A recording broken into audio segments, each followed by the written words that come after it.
Sweden could learn a thing or two from neighboring countries, maybe the cost of keeping up immigrants would go down if this is thought through. Today I'm diving into 7 things I really wished I knew before moving to Sweden. First up is loneliness. Living in Sweden can be quite lonely, especially when it comes to making new friends. I found that people's social calendars are booked months in advance, which makes spontaneous hangouts almost impossible. Back in my home country in Tanzania, a last-minute call to meet up for a quick dinner or lunch invite was quite a norm. Here, that won't fly. If you're an extrovert who thrives on spontaneous get-together, think again if you're planning to live in Sweden. You might find this quite challenging. As for me, I don't mind my own company. I actually love long walks alone, diving into a good book, or trying out new recipes. But just know that building a social circle in Sweden requires patience and a good dose of planning. The second thing is eating out. This will drain your wallet. If you're like me and love exploring new restaurants and cuisines, brace yourself. Eating out in Sweden is very pricey. Back home in Dar es Salaam, I would dine out regularly and even became the go-to restaurant expert among my friends. Here though, the cost of just a glass of house wine could be equivalent to a premium bottle back home. So I have had to adapt.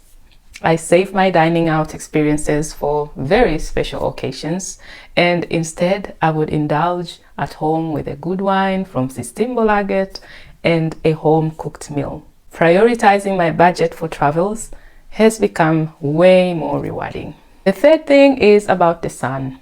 Sunlight is so precious, really precious. Winters are long, dark, and can feel like never ending. But when that sun does show up, even for a couple of minutes, you will see everyone outside soaking it in like it's gold dust. I never thought I would appreciate sunshine so much until I moved here. The fourth thing is queuing for healthcare. One of the shocks for me was the healthcare system.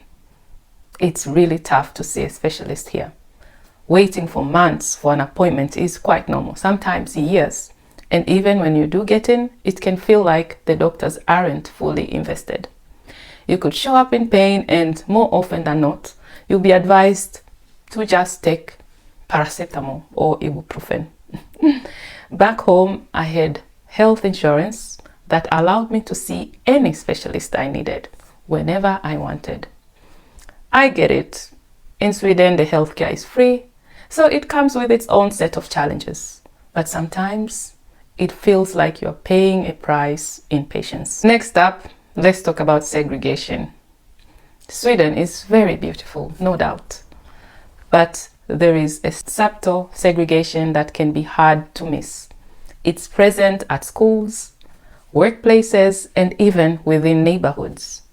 Coming from Tanzania, where inclusivity is second nature, this was quite a surprise. I thought moving here meant immersing myself in the culture and making local friends, but it didn't quite turn out that way. I found that most of my friends ended up being other foreigners. Yes, I do have Swedish friends, but not quite a lot. It's disheartening, especially when you realize that this division contributes to deeper societal issues that we are facing right now in Sweden, like the growth of gangs. I won't dive too deep into that because here in Sweden we don't talk about the hard things, but let's just say Sweden needs to do better at nurturing the communities they welcome. The next thing that I wished I knew about Sweden is getting into the job market. Finding a job in Sweden as a skilled foreigner can be an uphill battle. I've even made a whole series of videos about it. I will link it up over there. So if you're interested, check it out. I will also link it in the description of the video below. It's as if the system expects most immigrants to fill unskilled positions. For example, despite my 10 years of experience in corporate banking, it took me 3 years to find a job here. I know that's really good because I know some people have waited longer. Meanwhile, a friend who moved to Canada around the same time found work within a month.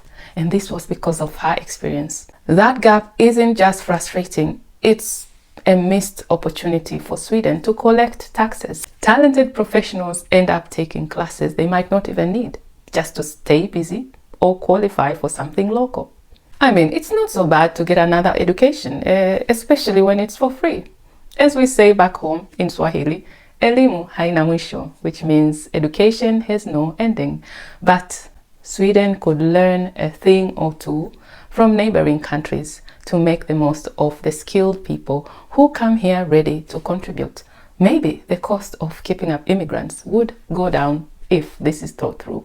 The last one that I wished I knew about Sweden is long, dark winters. Sweden's winters are not just long, they are dark. The days can be so short that it feels like the sun barely rises before it sets again. And mind you, I live in the southern of Sweden, so it's much better here. For example, now the sun already goes down around, I think, 4 p.m. and the sun comes up around 8 or 9. Sometimes you can leave the house, it's completely dark, and you come home, it's completely dark. This can take a real toll on your mood and energy levels, especially if you're not used to it. Vintertrötthet or seasonal affective disorder is quite common, and it's important to find ways to keep your spirits up. For me, I make sure that I go for walks, no matter what weather conditions. I invest in candles and keep in touch with friends and family have been quite a lifesaver. But be prepared, it's not just the cold, it's the persistent darkness that can be really challenging. So there you have it. Those are not so lovely truths that you need to know before moving to Sweden. And check out some of my other videos. They are linked right here next to me, right here on the screen. And hey, if you have made it this far and still haven't subscribed, go ahead and hit that subscribe button. And for those of you who are already subscribed, a huge thank you. It means the world to me. Thanks so much for watching, and I will see you in the next video. Hej då!